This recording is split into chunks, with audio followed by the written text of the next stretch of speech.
Jangadeiro Band News FM. Eleições. Olha, dando continuidade à série de entrevistas com os pré-candidatos à presidência da República, a Jangadeiro Band News FM recebe hoje Felipe Dávila, do Partido Novo. Ele é cientista político, escritor, mestre em administração pública pela Universidade de Harvard. Candidato, muito bom dia, muito obrigado pela sua presença aqui. Nós estamos em rede, no Twitter, no Face e também você nos acompanhando pelo YouTube. Seja bem-vindo, Felipe Dávila.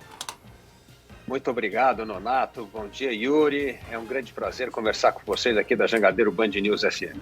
Ok. Como é que você vê a polarização entre Lula e Bolsonaro? E quais as possibilidades de se eleger um nome da terceira via, Felipe? Olha, primeiro, Nonato, a polarização entre Lula e Bolsonaro é a causa de que piorou a vida do brasileiro. Caiu a renda, nós temos recorde de desemprego, uma economia estagnada há 20 anos. Isso não é um trabalho de um governo, esse é o trabalho de 3 governos consecutivos que não conseguem fazer o Brasil voltar a crescer, a gerar renda e emprego para os brasileiros. E, além disso, agravou-se o problema com o aumento da miséria no Brasil, com a volta da inflação, que vem corroendo o bolso do brasileiro, com todos os dias. Portanto, é uma situação dramática para todos os brasileiros que vêm vendo a sua vida piorar nos últimos 20 anos. E os nossos jovens querem ir embora do Brasil porque não encontram oportunidade de trabalho numa economia que cresce praticamente zero nos últimos 10 anos. Portanto, é uma situação dramática e essa polarização, além desse prejuízo econômico, social para todos os brasileiros, vem esgarçando a democracia. A democracia brasileira está em risco, sim, porque todos os dias nós temos ataques às instituições democráticas. Portanto, nós precisamos romper o ciclo da polarização, ter um presidente da República capaz de pacificar o país, resgatar a confiança no Brasil, para fortalecermos a democracia, fazer a economia voltar a crescer, gerar renda e emprego para o brasileiro. Como é que vai se dar romper esse ciclo aí da polarização? Bom, primeiro nós temos que debater propostas, né, Nonato? A grande discussão que eu vejo que não evolui essa conversa de terceira via virou uma conversa de cacique político. E cacique político é resolver as eleições locais e proporcionais para o Congresso Nacional. Porque o que acontece? O que dá dinheiro para um partido político? É eleger deputado federal. Você sabe que um deputado federal eleito traz para o partido em torno de 10 milhões de reais em 4 anos de mandato, por causa que aumenta o dinheiro do fundo partidário e do fundo eleitoral do partido. Então, esse negócio de terceira via, no fundo, não é para ter um candidato competitivo, é para resolver a questão local de aumentar o número de deputados federais, aumentar o fundo partidário e o fundo eleitoral. E, nesse sentido, o Partido Novo é completamente diferente de todos os outros partidos do Brasil. É o único partido que não usa dinheiro do fundo partidário e do fundo eleitoral. Nós vivemos de contribuição dos nossos simpatizantes, dos apoiadores do partido. Nós achamos que é uma vergonha, no Brasil de hoje, usar 5 bilhões de reais para 2 meses de campanha de partidos políticos. Isso é vergonhoso. Para você ter uma ideia, Nonato, nós gastamos 670 milhões de reais para vacinar todos os brasileiros durante a Covid.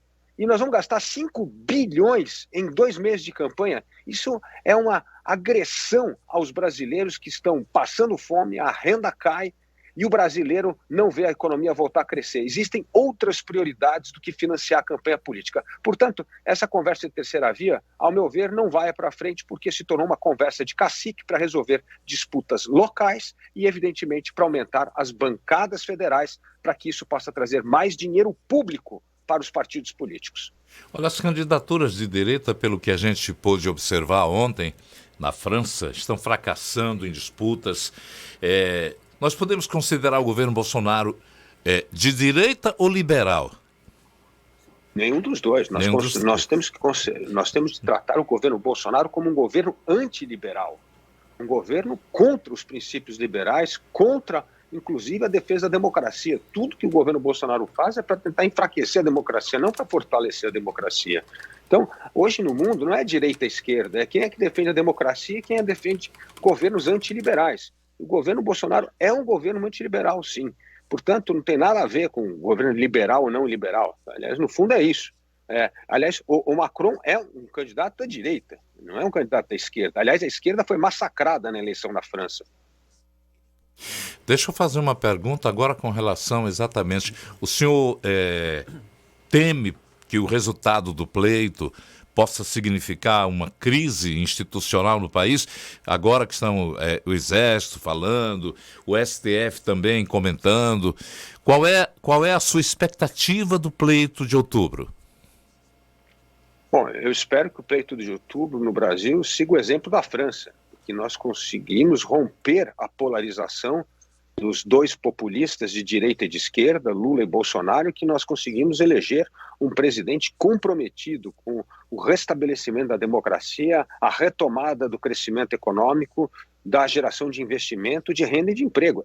O que as pessoas querem é um presidente que resolva a vida delas. E o maior problema na vida das pessoas hoje é falta de emprego e queda da renda. E para aumentar emprego e aumentar a renda, a economia precisa voltar a crescer. E não é com essa fórmula antiliberal proposta por Lula e Bolsonaro que a economia vai voltar a crescer. Aliás, é o que eu digo, o retrato está aí. 20 anos de estagnação econômica, de queda do emprego e da renda no Brasil. Como é que as pessoas, hoje, 65% dos brasileiros, consideram que o Brasil está no caminho errado da economia? E, portanto, se está no caminho errado, como é que vamos eleger as pessoas que colocaram o Brasil no caminho errado? Não faz o menor sentido. Por isso que eu acho que ainda tem muita água para passar debaixo dessa ponte, vai mudar muito a percepção do eleitor. Quando chegar outubro, ele ver que a vida dele piorou, a inflação continua corroendo o dinheiro dele, não tem emprego e a economia não cresce. Ok. Nós estamos conversando, para você que abriu o rádio agora, tá? O rádio do seu carro, o rádio em casa, no trabalho, com o pré-candidato à presidência da República do Partido Novo, que é o nosso mestre Felipe Dávila. Felipe, eu estou me lembrando aqui que nas eleições de 2018, o então candidato do Novo, João Amoedo, mesmo sem participar de debates, com pouco tempo na propaganda do rádio e na TV, conseguiu mais de 2,5 milhões de votos. Você acredita que nesse ano é possível crescer ainda mais? Como é que o partido vai fazer para transmitir a sua plataforma?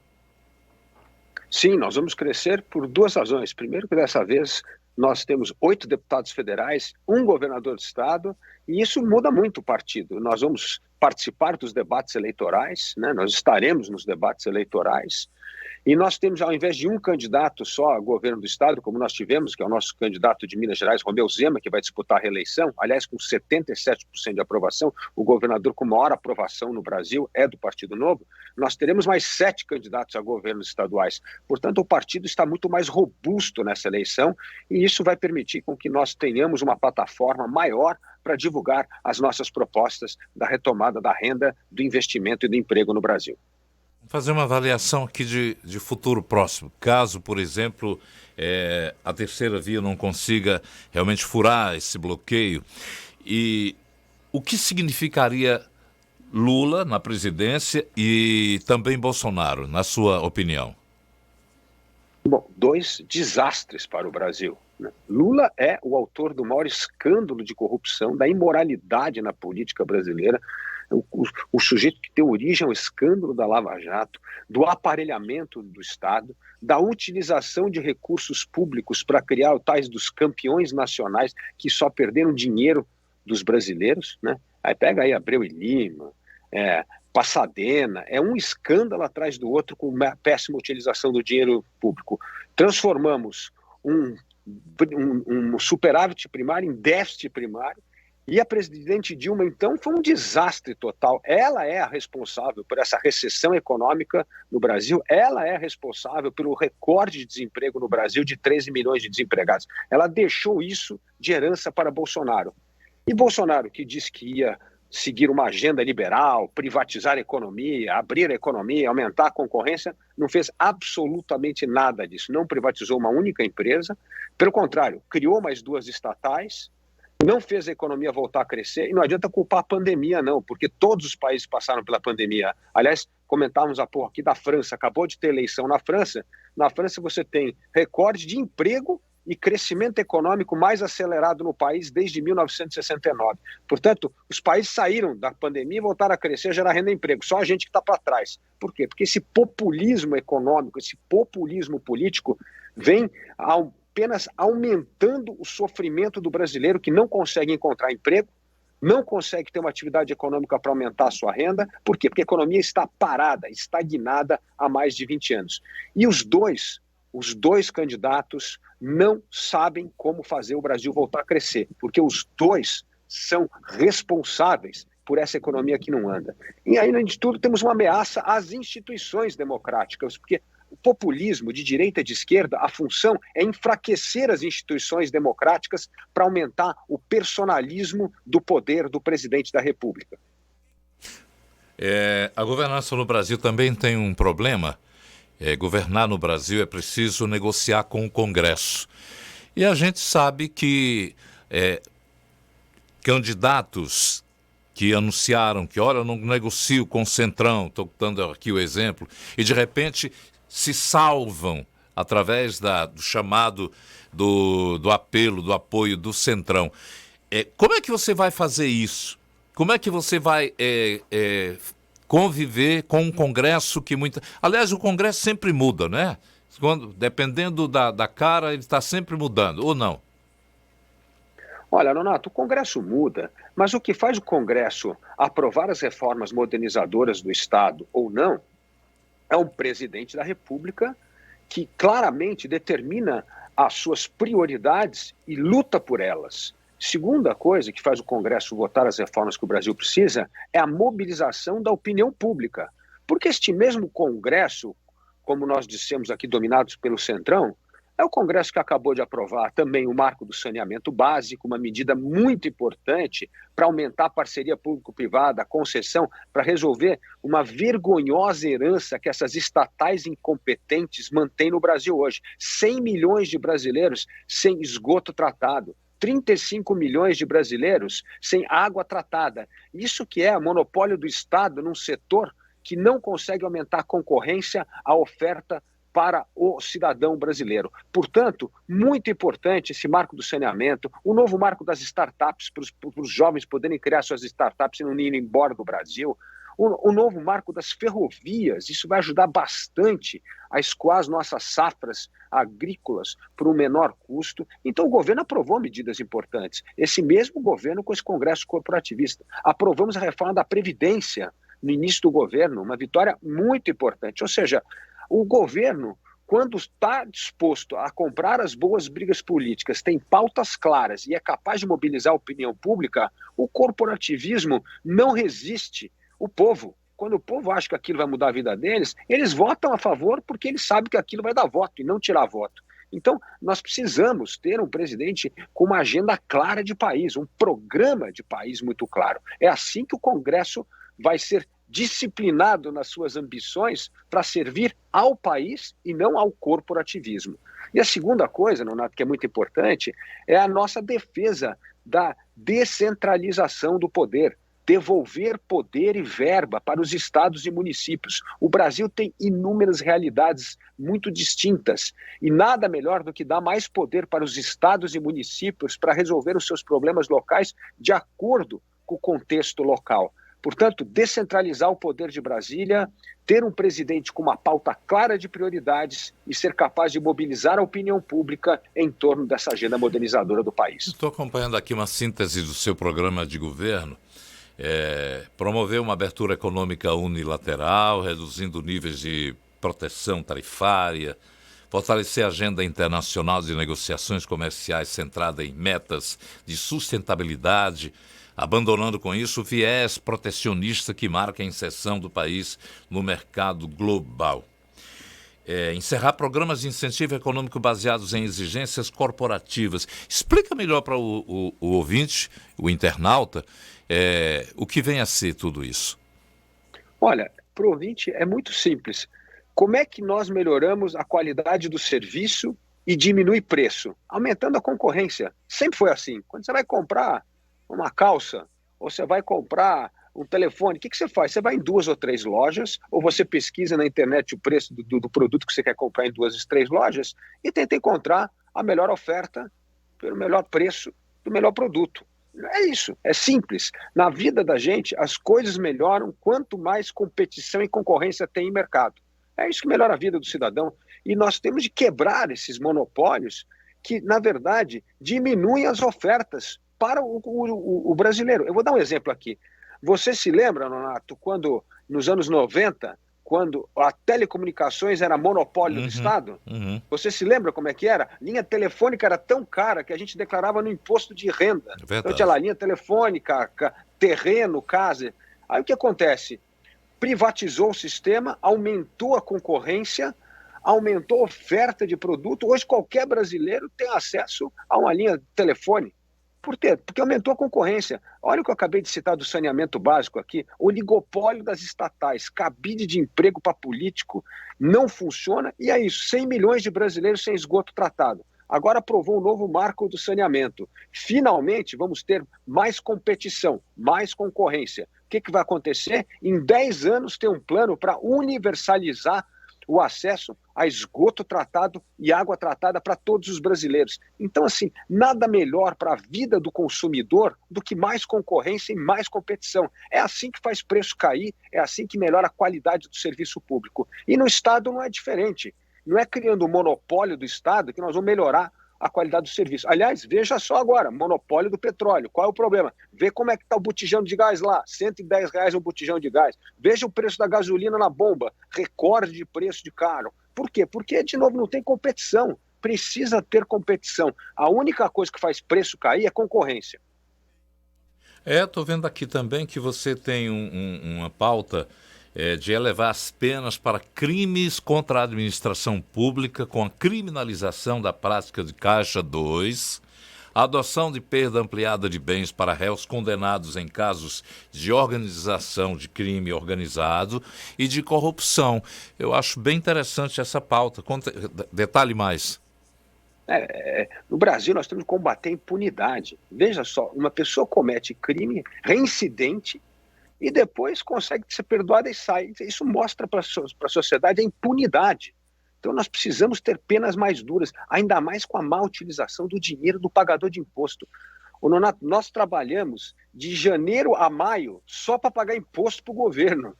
E depois você começa a ganhar dinheiro a partir de junho. Aí você vai, o serviço público é horrível. A educação não é boa, a saúde não funciona, a polícia não funciona, então aí não dá. Nós temos de melhorar a qualidade do serviço público. Portanto, combater o mau uso ao dinheiro público por meio de corrupção, Caixa 2, precisa ter penas muito severas. Olha só, todos esses criminosos da Lava Jato perdoados, isso é uma vergonha para o brasileiro. Como é que uma pessoa que foi fotografada com 50 milhões de dinheiro em cima da mesa agora é perdoada? Não existe isso no Brasil. Nós precisamos ser duros com aqueles que usam mal o dinheiro do brasileiro, daquele que paga imposto.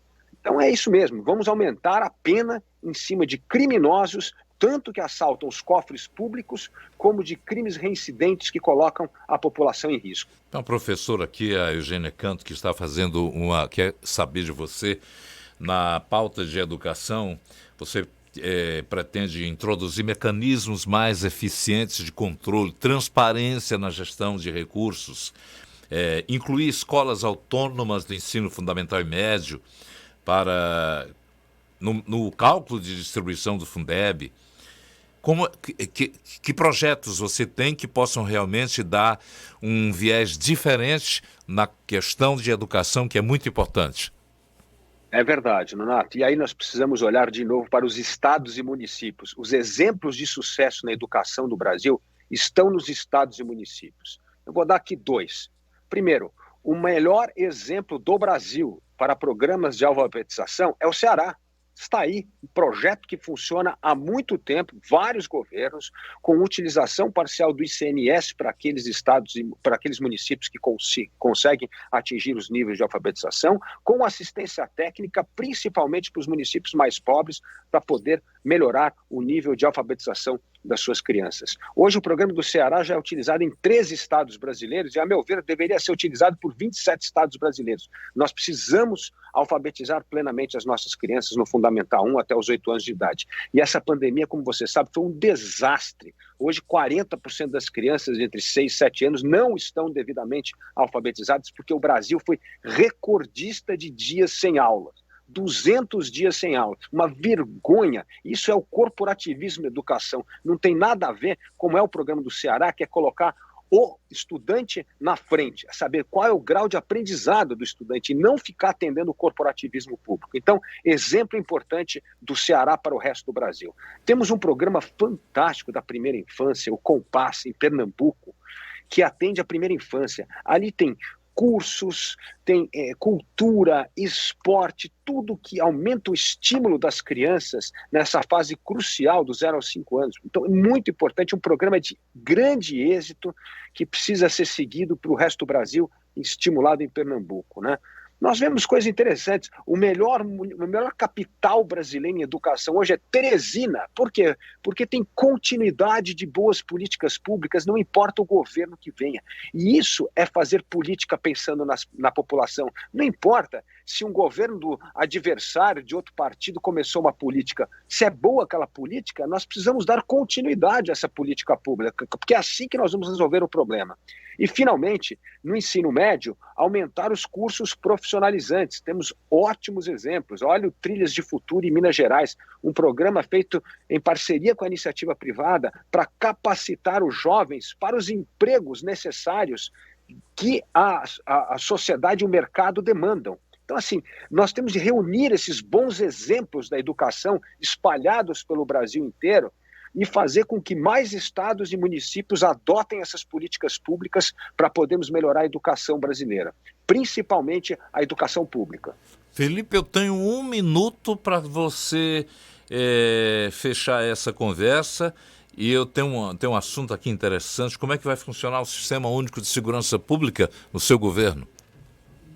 Fundamental, nós precisamos ter metas para que as polícias brasileiras sejam melhores formadas. Nós precisamos unificar os bancos de dados das polícias civil, militar e federal, porque crime, Nonato, nós combatemos com inteligência, com dados.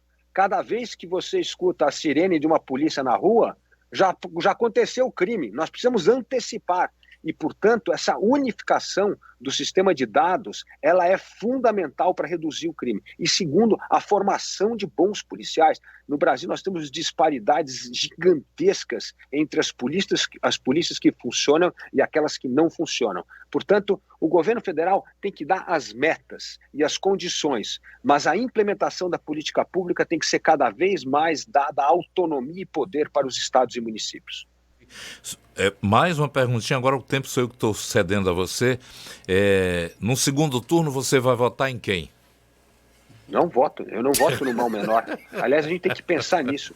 Não podemos votar no mal menor. Esse negócio de votar no mal menor, é por isso que o Brasil está vivendo essa tragédia nos últimos 20 anos. Porque chega na hora da eleição, a gente, tem um cara que é o mal menor.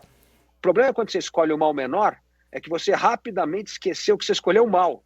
E o mal está aí o resultado. Está no bolso do brasileiro, está na péssima qualidade do serviço público e está na estagnação econômica. Felipe Dávila, foi um prazer conversar com você e a gente agradece a sua aquiescência em conversar também conosco durante esses 22 minutos que se passaram rápido. Um grande abraço. Boa sorte. Muito obrigado, Nonato. Muito obrigado, Yuri. Um grande prazer conversar com todos vocês da Jangadeiro Band News FM. Bom dia. 10h30 agora. 101